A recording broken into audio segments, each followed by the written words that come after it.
एक तीर से कई शिकार करने का नाम ही सियासत है। ये बात आपने सुनी तो कई बार होगी, मगर आज राजस्थान के टोंक जिले में नजर भी आई।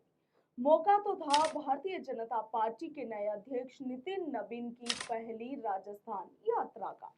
मगर टोंक में कार्यक्रम करके भारतीय जनता पार्टी ने अपनी पुरानी सियासी विरासत को एक बार फिर से जिंदा करने की कवायद की थी। मगर सचिन पायलट को घेरने में भी कोई भी कसर नहीं छोड़ी। खासतौर पर प्रदेश भाजपा प्रभारी राधा मोहन दास अग्रवाल ने तो जाने अनजाने में ही सही मानेसर गए सचिन पायलट का घटनाक्रम एक बार फिर से ताजा कर दिया। सबसे पहले सुनिए कि राधा मोहन दास अग्रवाल ने क्या कुछ कहा। आज एक बहुरूपिया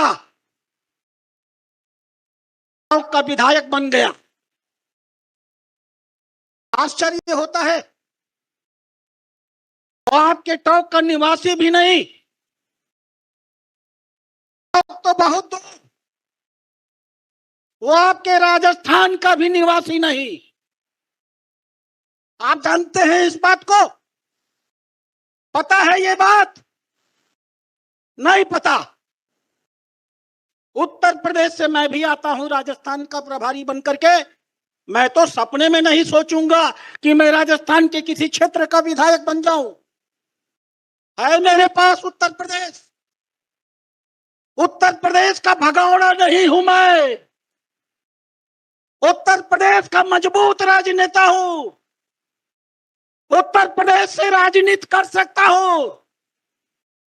ये कौन सी आपने प्रथा बना ली?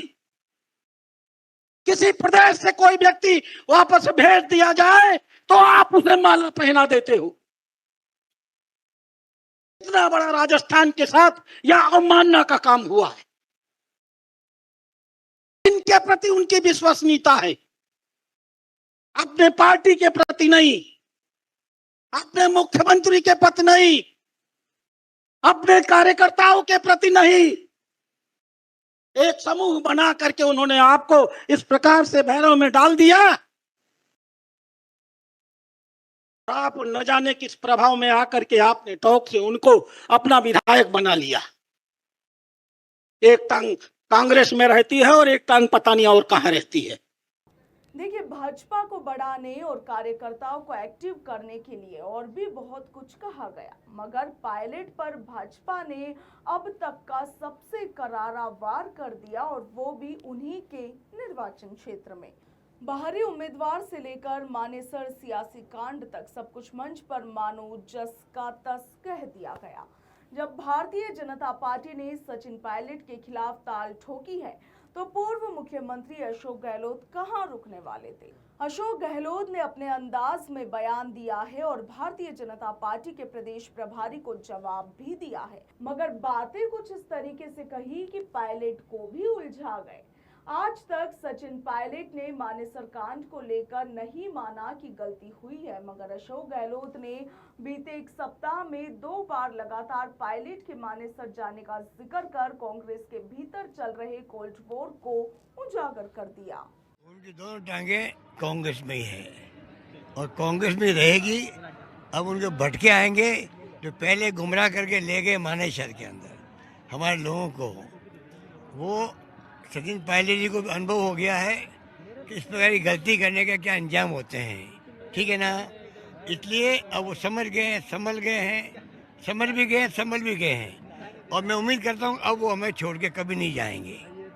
और कुछ कहना मुझे? और हमारी सबकी पूरी पार्टी एकजुट है उनके साथ में। सचिन पायलट पर भारतीय जनता पार्टी के साथ कांग्रेस के गहलोत के बयान खासी परेशानी का सबब बन सकते हैं।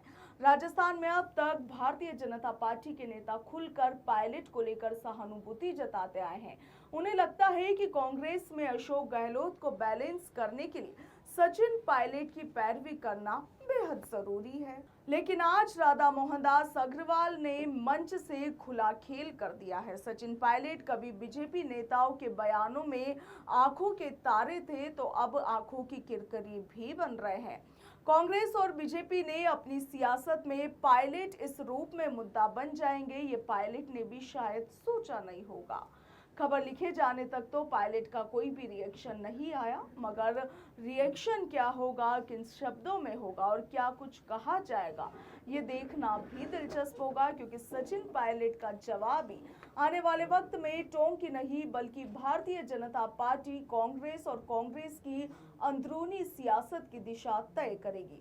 इस कार्यक्रम को तय रणनीति के तहत टोंक में रखा गया था। टोंक राजस्थान के पूर्व उप मुख्यमंत्री और राजस्थान प्रदेश कांग्रेस कमेटी के पूर्व अध्यक्ष सचिन पायलट का विधानसभा क्षेत्र है।